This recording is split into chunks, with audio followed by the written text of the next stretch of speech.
Hello দর্শক, দক্ষিণ আফ্রিকার বিপক্ষে মাঠে নামছে টাইগার বাহিনী।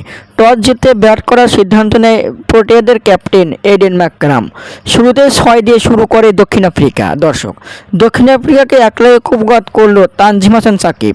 শুরুতেই প্রোটিয়াদের তার বোলিং জাদুতে ফেলে পাওয়ার প্লেতে একাই নিলেন 3 উইকেট। এতে একেবারেই পথে বসে প্রোটিয়ারা। আজকের ম্যাচে তানজিম হাসান সাকিবের আগুনঝরা বোলিংয়ে এজন্য খেলতেই পারছে না দক্ষিণ আফ্রিকা ব্যাটাররা। 4 ওভার শেষে মাত্র 18 রান খরচে 3 উইকেটের শিকার করেন তিনি।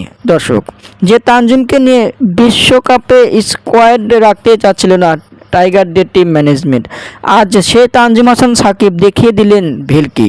তার বোলিং জাদুতে কুপঘাত হলো দক্ষিণ আফ্রিকা। শ্রীলঙ্কার বিপক্ষে দুর্দান্ত বোলিং করেন তিনি। আজ দক্ষিণ আফ্রিকার বিপক্ষে তো করলেন বিশ্ব রেকর্ড।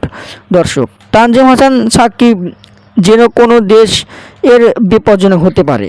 টাইগারদের এমন বোলার দেখে অবাক ক্রিকেট বিশ্ব। তানজিম হাসান সাকিবের বোলিং জাদু আপনাদের কাছে কেমন লাগলো কমেন্টের মাধ্যমে জানিয়ে দিন।